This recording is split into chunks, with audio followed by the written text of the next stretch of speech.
Hi, I'm Greg Gutfeld in for Bill O'Reilly. Thanks for watching us tonight. Let's get right to our top story. Actress and liberal activist Jane Fonda telling veterans and other critics threatening to boycott her new movie to, quote, get a life. The far-left Fonda is playing Nancy Reagan in the upcoming film The Butler, which is due out in October. But many Americans object to the casting of a woman they still call Hanoi Jane. That's because in 1972, Fonda traveled to Hanoi, where she called the American military war criminals, and she was photographed seated on an anti-aircraft gun. The Factor caught up with Fonda a few years ago at an anti-war rally in D.C. Ms. Fonda, we just wanted to follow up on the question about the people who died after people died in Vietnam. What do you think might happen to the Iraqis? Are you concerned about what will happen to the Iraqis if we leave? I'm concerned about what's happening to the Iraqis right now. What do you think about what happened to the 3 million Vietnamese and Cambodians who died after the U.S. troops left Vietnam?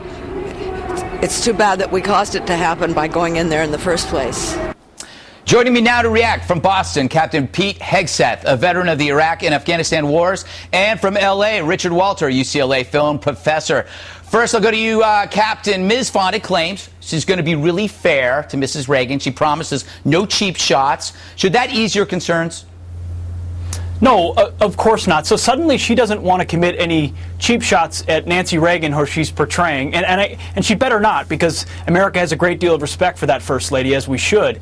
But she is not willing. But she's willing to continue to take cheap shots at veterans and Vietnam veterans by telling them to get a life. You know, there is no statute of limitations on treason, and that's precisely what Jane Fonda did when she went to Hanoi and sat on that anti-aircraft gun and recorded 10 propaganda statements that were calling our brave Vietnam veterans war criminals. It is justifiable, completely justifiable, that they're outraged about this. And you know what, for her to say get a life, that means she truly hasn't internalized the apologies she supposedly made. You know, we all make bad decisions and we feel bad about them. Doesn't mean you wake up every day having to talk about it. But when you're asked about it again, she should have acknowledged, you know what, yeah, I made some hurtful comments and that I wouldn't have made again. Instead, she says, get a life. And to her, I say, you are the one that clearly needs to get a life and an understanding about what you did when you went over there over 30 years ago. Well, Professor, I mean, she did apologize, but don't you think maybe she probably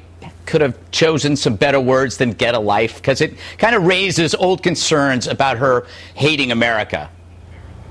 Yeah, she said a lot of dumb things over her life, and that's one of them. Certainly she was wrong to go to Vietnam and to be photographed on the anti-aircraft gun battery, and she does apologize for that, and she does renounce that and ask for forgiveness. It is the American way, and it's part of the religious tradition in this nation to forgive people who ask to be forgiven. No, she shouldn't say get a life, but she's not going to. How can she take cheap shots at Nancy Reagan? She's going to be reading a script. How are God bless our veterans for their service to the nation. How are they served, though, by having a political test for actors who are portraying characters who are written in screenplays by writers? But Professor, that's actually a good point. She does read from a script, but remember, you've got the Weinsteins that are putting out the movie. You've got John Cusack playing Richard Nixon. All that's missing is Michael Moore playing Gerald Ford.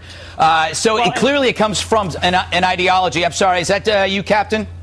Yeah, absolutely. Hey, I know you can't swing a dead cat without hitting a liberal actress or actor in Hollywood, so we know those are the types of folks that are going to be playing these roles.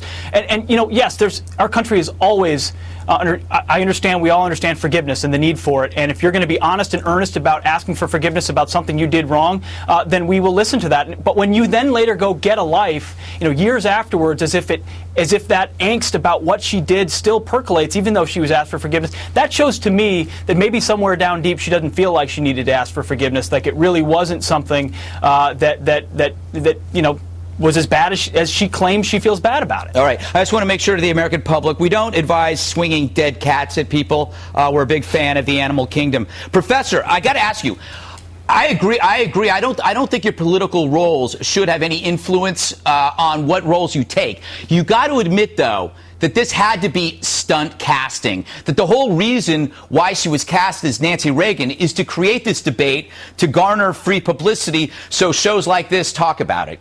Don't you think? Well, she's a very good actor.